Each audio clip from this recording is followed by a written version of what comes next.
Joe and I have a tradition, or we did, I haven't really fulfilled this tradition in a while, but especially when our kids were young, we used to always, at this time of year, spend one evening watching a production of the Christmas Carol.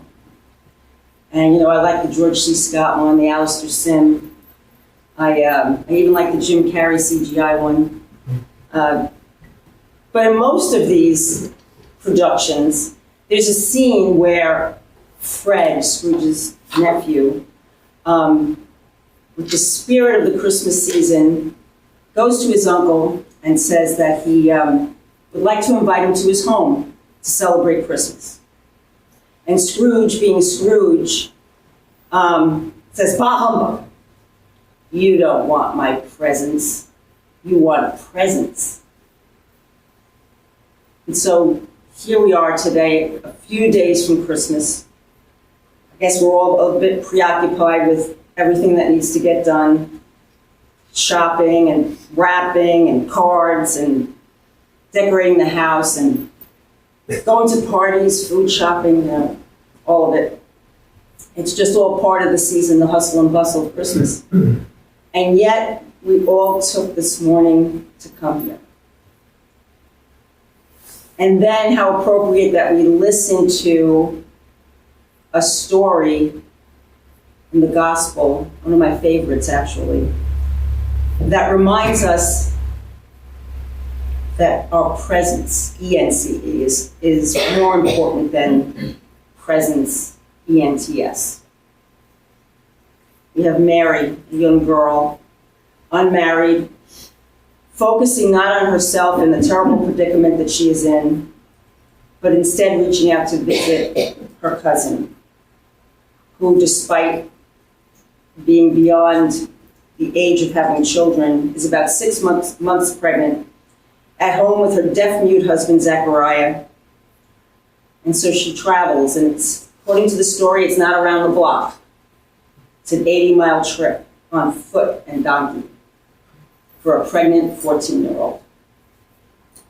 And when Mary arrives, there's no mention of her bringing gifts, food platters, baby presents. Mary, filled with the divine presence, gives Elizabeth the gift of her company in her time. And I think it's interesting to note that this story is the only place in the New Testament where there's a dialogue between two women. So, and it's only in Luke, this story, so I guess he thought there was an important message in this. So we read the story only a few days before Christmas, a few days before we celebrate the birth of Mary's child, who came into the world, that teach us that the presence of God is within us.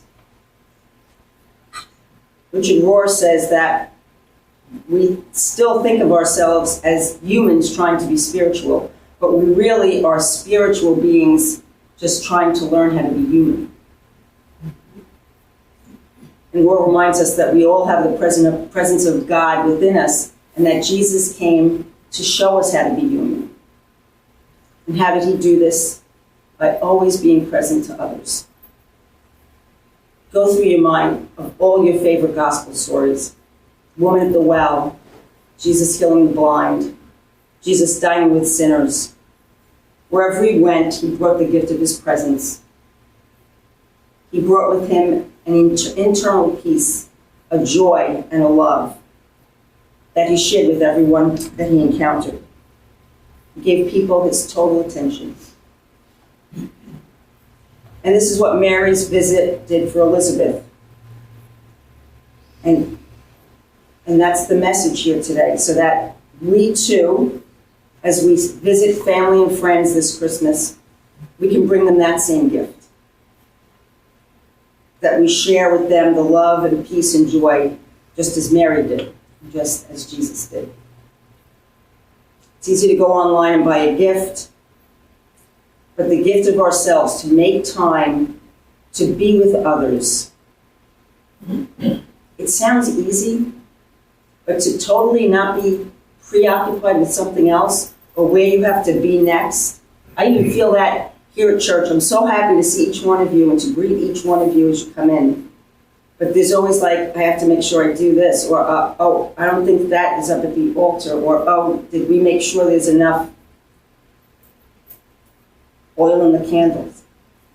So it's hard to, I find it hard to be present. But there's no better gift we can give to each other as a community, or to give to our loved ones, our family, our friends that we visit and see at this time of year. Our undivided attention. We come to this table here. We came here this morning in the midst of all the busyness to come to this table to be nourished by the greatest gift, His presence. And in sharing the sacred meal, we are reminded that He is always part of us. And that awareness helps us to be that to others. Do this in remembrance of me, He said. Remember how I was human, how I forgave. That's His message when we come to this table. So with a few days until we celebrate the perfect presence, let's try to find time for one another, as well as for ourselves. Being present to yourself, I guess, is important too. And as we look forward to 2022 as a parish family, let's always remember it is our presence that makes us a community. We come together each week for the Eucharist to share that and to share the love and fellowship that we have for each other. Our presence is caring and supporting each other in our joys and in our sorrows. It's reaching out to support those in need inside and outside of our parish together. It is when we give our heart, our presence. That's what makes us a family of faith. The greatest gift we have, and the one that we can give time and time again, the one that never runs out, is the love that exists inside us. The one who dwells within us. Emmanuel.